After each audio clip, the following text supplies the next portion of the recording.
6 மாதம் குருகுல கல்வினா என்ன? 6 மாதம் நேரில் தங்க வேண்டும். 12 ஆண்டுகள் வழிகாட்டுதல் வேண்டும். 12 ஆண்டுகள் இணையதளத்தில் தொடர்பு கொள்ள வேண்டும். வருடத்திற்கு ஒரு முறை வந்து சந்திக்க வேண்டும். இப்படியெல்லாம் ஒரு ஒழுங்குமுறை இருக்கிறது. மறைந்துவிட்ட அந்த குடம்போலை முறை, மறைந்துவிட்ட அந்த குருகுல கல்வி முறை, மறைந்துவிட்ட பண்டமாற்று முறை இதெல்லாம் வேணும். இன்றைக்கி கரன்சிங்கிறது பார்த்திங்கன்னா மனிதன் தான் கண்டுபிடிச்சான். அது பெரிய தேவை அல்ல, அது சிறு தேவை தான்.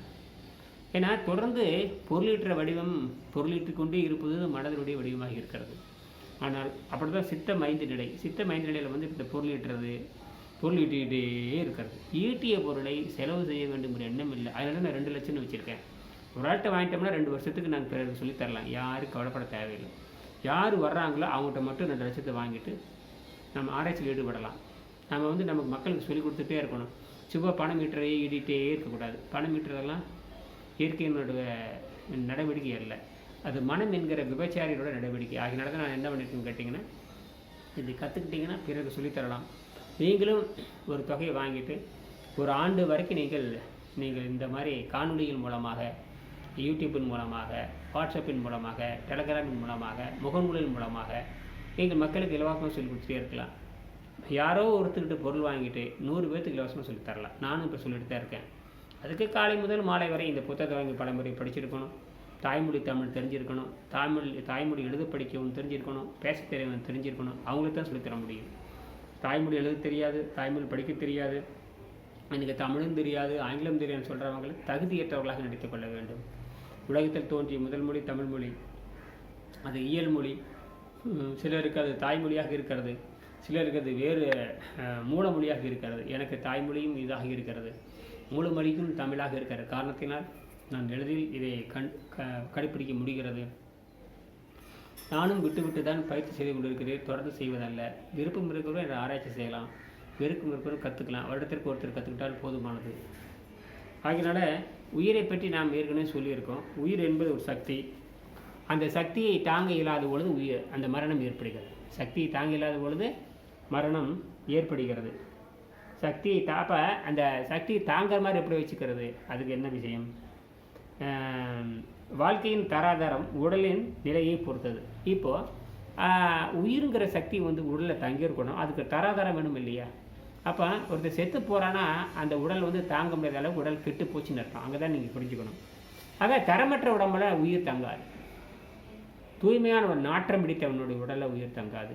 அருவருப்பான அழுகல் உடையவனிடம் அந்த உயிர் தங்காது. எப்பேற்பட்ட பணக்காரனாக இருந்தாலும் இந்த உணவு பழக்கத்தை மாற்றிக்கிட்டு கண்டபடி தின்னுட்டு உணவு பாதை சுத்தம் செய்யாமல் பல்லு விளக்கு நாட்டத்தோட தினம் எந்திரிக்கிறான் பாருங்கள், அவ்வளோதான் தப்பிக்கவே முடியாது. இப்போ மாடுகளும் சைவ விலங்குகளும் குழந்தைகளும் பல்லு விளக்கிறது இல்லை. பார்த்தீங்கன்னா பிறந்த குழந்தை எப்பொழுது ஒரு குழந்தை பல்லு விளக்குன்னு கேட்டிங்கன்னா, அந்த குழந்தை வந்து உணவை தின்று உடம்பு எதிர்க்கின்ற பொழுது, உணவை தின்று மனம் உணவை திங்க சொல்கிறது. அல்லது பசிங்கிற காரணத்துக்காக, பழைய பதிவின் காரணமாக, தாய்ப்பால் குடிக்கணுங்கிற எண்ணத்துக்காக, அதுக்கு மாற்றாக நாம் சைவ உணவை சாப்பிடுகின்ற பொழுது ரத்தம் கெட்டு போய்கிறது. ரத்தம் கெட்டு போனதை இரவு பூராக உடம்பானதை விஷத்தில் வந்து நாக்கில் படிய வைக்குது. பாரு, இரவுடன் திங்காமல் இருந்திருக்கிறேன், நீ பகல் புறம் தின்ன உணவை வந்து விஷமாக காட்டியிருக்கிறேன், இந்த விஷம்தான் நான் எதிர்க்கிறேன், இந்த விஷம் வந்து அது சொல்லாது இல்லையா? விஷம் நான் எதிர்க்கிறேன்னு சொல்லாது இல்லையா? ஆக அந்த விஷம் படிச்சுட்டாக உடம்பு எதுக்குதுன்னு அர்த்தம். உடம்பு என்ன சொல்லுது? கண்ணில் ஒரு தூசி விழுந்துட்டா தண்ணீர் வருது இல்லையா? பாரு, கண்ணில் தூசி விழுந்துருச்சு, தண்ணீர் வருது, அது காட்டுறதே இல்லையா? மூக்கில் ஒன்று பூந்துருச்சு, உடனே தும்பல் வந்து காட்டுறதே இல்லையா? அப்போ நாக்கில் வந்து ஒரு காரை வச்சுட்டா அப்படியே அழுறதா இல்லையா? எச்சரிக்கிறது. நாம் தான் பேசுகிறோம். ஓ, அப்போ அந்த நாக்கில் படுகிற விஷமானது நீ உணவை தின்கிறாய், நான் உணவை எதிர்க்கிறேன் என்று அந்த நாக்கில் காட்டுகிறது. அந்த நாக்கில் படிவது உடம்பை எதிர்க்கிறது என்பதை நாம் சொல்ல வேண்டும் என்பதற்கு நம்ம சொல்கிறோம். புரியுதுங்களா? சரி. ஆக நாம் இப்படி கொஞ்சம் சிந்திக்குமாறு கேட்டுக்கொள்கிறேன். உடலின் நிலையை பொறுத்தது. உயிர் என்பது ஒரு சக்தி.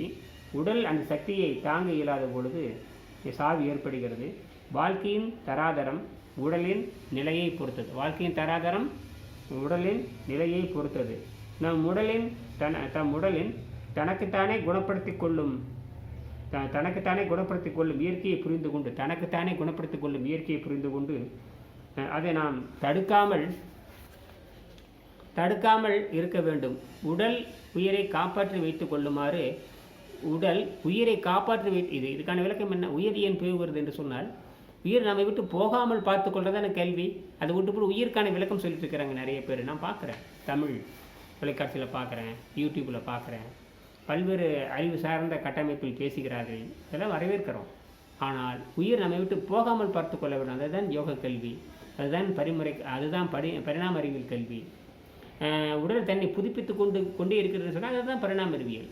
எந்த ஒரு உயிரற்ற பொருளும் தன்னை புதுப்பித்துக் கொள்ளாது. மனிதன் மட்டும் புதுப்பித்துக் கொள்கிறான் என்று சொன்னால், உயிர் புதுப்பித்துக் கொள்கிறது என்று சொன்னால் அது படிமுறை வளர்ச்சி அடிப்படையாக கொண்டது, அது உருமலர்ச்சி அடிப்படையாக கொண்டது, எவல்யூஷன் பேஸ்டு, எவல்யூஷன் ஸ்டெப்புன்னு சொல்கிறாங்க இல்லையா, அந்த எவல்யூஷன் படிகளை அடிப்படையாக கொண்டது.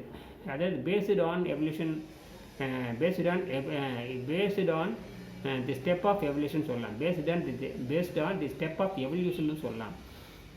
பரிணாம படிகளை அடிப்படையாக கொண்டது என்று புரிந்து கொள்ள வேண்டும். ஆக இந்த பரிணாம முன்னேற்றங்கள் நாம் பார்க்க வேண்டுங்கிறதுன்னு கேட்டிங்கன்னா, இந்த ஜீரண நீர் கொள்கை தான்.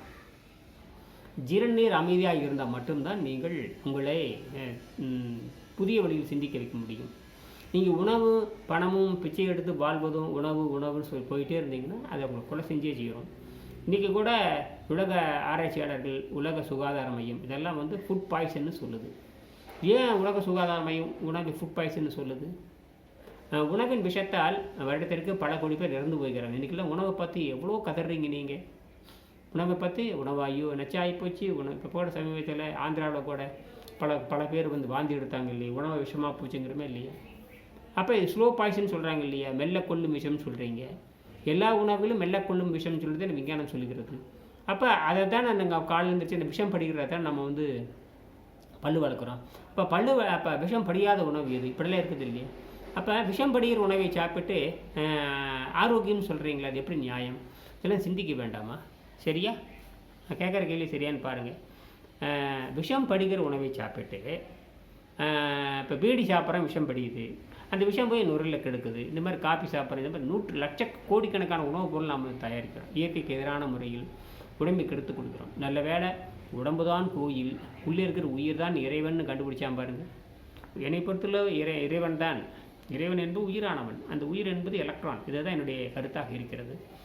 அதுக்கு ஊரும் இல்லை, பேரும் இல்லை, பொண்டாட்டி இல்லை, புருஷன் இல்லை, ஜாதி மதம் எதுவுமே இல்லை. மனிதனால் கண்டுபிடிக்கப்பட்ட மதத்தை கட்டிக்கொண்டு நாம் அழுகிறோம். இறையருள் என்பது எலக்ட்ரான். அது என்ன பண்ணுது, எப்படி புரிஞ்சுக்கிறது அப்படிங்கிறது யாருக்கும் புரிந்து கொள்ள முடியாது. நாம் ஒழுக்கமாக இருக்கணும், அவ்வளோதான். இந்த விண்வெளியை தன்னுடைய சக்தியை வைத்து கொண்டு இந்த குழந்தையை படைத்தது. தான் அழிந்தாலும் தன் குழந்தை அழியக்கூடாதுன்னு நினைக்குது. பிரபஞ்சம் கூட அழியக்கூடியது, கோள்கள் அழிந்து சுக்குச்சுக்காக போகக்கூடியது. ஆனால் மனிதன் அழியக்கூடாது என்பதற்காக நமக்கு 7ஆம் அறிவு வித்தை கொடுத்திருக்கிறது. இதை வைத்துத்தான் நாம் தப்பித்தாக வேண்டும். புரியுதுங்களா? ஆக இதுக்கான 6 மாத பயிற்சி முறை இருக்கிறது, 12 ஆண்டு வழிகாட்டுதல் முறை இருக்கிறது. அடுத்திற்கு ஒருத்தர் கற்றுக்கிட்டால் போதுமானது. அதை வைத்து கூட நான் நூற்றுக்கணக்கான பேருக்கு காணொலியின் மூலமாக இலவசமாக சொல்லித்தர முடியும். புரியுதுங்களா? சரி. அந்த உயிரை வெளியே போகாத மாதிரி பார்த்து கொள்ள வேண்டும். அதை புறப்பட்டு திரிகின்ற வாயுவை நெருப்பிடை உள்ளே நின்படமாக்கில் உறுப்பு சிவக்கும் ரோமக்கருக்கும் புறப்பட்டு போகான் குறிச்சொடைப்பு. இந்த புறப்பட்டு போகான் குறிச்சொடைய என்று சொன்னால் இந்த இடத்துல உயிர் என்று பொருள் என்று நீங்கள் புரிந்து கொள்ள வேண்டும். அந்த உயிர் போகாத மாதிரி கல்வி இருக்க வேண்டும். இப்போ பார்த்தீங்கன்னா நோய் வந்துடுச்சு, மருத்துவம் பார்க்குறோம், உயிர் போயிடுது. இப்போ அந்த கல்வியில் என்ன பையன்? அதில் பொருள் வாங்குறாங்க, என்ன பையன்? இப்போ பொருள் ஈட்டுவதும் இன்பமாக இருக்க வேண்டும், பொருள் பெறுவதும் இன்பமாக இருக்க வேண்டும், பொருள் கொடுக்கும் பொழுது பிறருக்கு இன்பமாக இருக்க வேண்டும், பொருளை வாங்குகின்ற பொழுது பிறருக்கு இன்பமாக இருக்க வேண்டும்.